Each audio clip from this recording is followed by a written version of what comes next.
Hello అందరికీ, ఈరోజు నా ఫేవరెట్ మటన్ కర్రీ చేసుకుందామా? చూసేయండి, రెసిపీ చెప్తాను నెక్స్ట్. రెసిపీకి వచ్చేస్తే ఫస్ట్ ఒక వెజిల్ తీసుకోవాలి. ఇక్కడ నేను కుక్కర్ పెట్టుకుంటున్నా, ఎందుకంటే మటన్ మనకి కుక్కర్లో బాగా కుక్ అవుతుందని.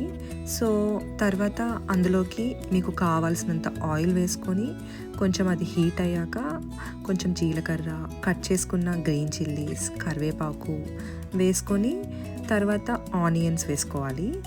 అవి కొంచెం సేపు కుక్ చేయాలి, గోల్డెన్ బ్రౌన్ కలర్లోకి వచ్చే వరకు.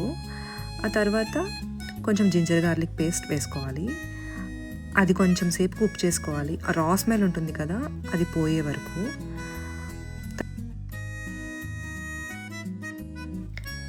తర్వాత ఆల్రెడీ వాష్ చేసి పెట్టుకున్న మటన్ పీసెస్ని వేసి కొంచెం సేపు ఒక 2 minutes అలా కుక్ చేసుకోవాలి.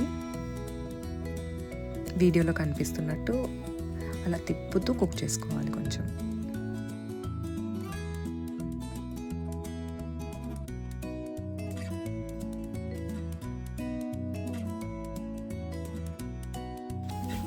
అండ్ దెన్ కొంచెం కారం వేసుకొని అది మిక్స్ చేసుకోవాలి ఒక 1 minute అలా.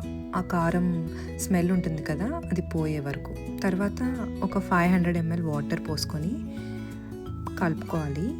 ఇంకా తర్వాత కుక్కర్ క్లోజ్ చేసుకొని ఒక 5 whistles వచ్చే వరకు కుక్ చేసుకోవాలి. ఈలోపు ఇక్కడ నేను కొంచెం క్యాష్యూ పేస్ట్ చేస్తున్నాను. ఒక గుప్పెడు క్యాష్యూస్ తీసుకొని అది పేస్ట్ చేసుకోవాలి. అండ్ దెన్ తర్వాత అది కుక్ అయ్యే టైంలో మనం అన్నీ రెడీ చేసుకోవచ్చు కదా. గార్నిషింగ్ కోసం కొత్తిమీర కట్ చేస్తున్నాను ఇక్కడ.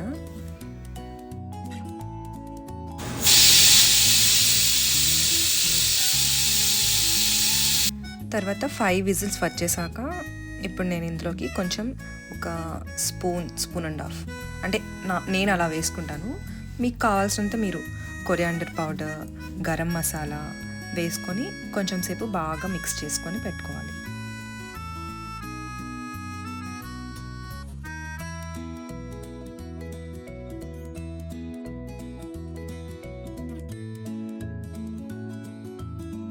తర్వాత ఇప్పుడు ఇందులోకి ఇందాక ఆల్రెడీ ప్రిపేర్ చేసి పెట్టుకున్న కాజు పేస్ట్ ఉంది కదా, అది యాడ్ చేసుకోవాలి. యాడ్ చేసుకొని బాగా మిక్స్ చేసి కాసేపు అలా కుక్ చేయాలి.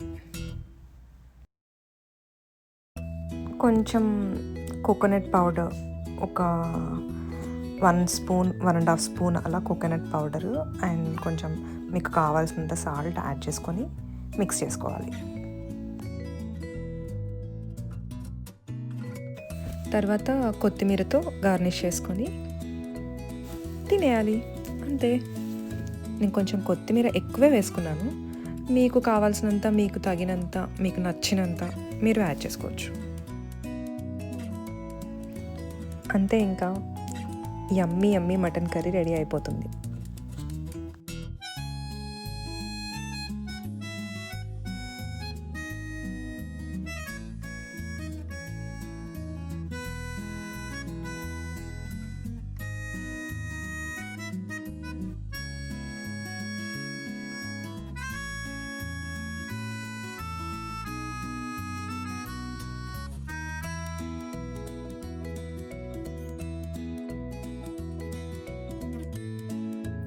ఇప్పుడు టేస్ట్ చేద్దాం.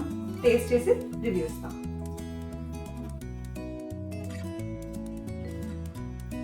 చాలా బాగుంది. మీరు అందరు ట్రై చేసి నాకు రివ్యూ ఇవ్వండి, ఓకే?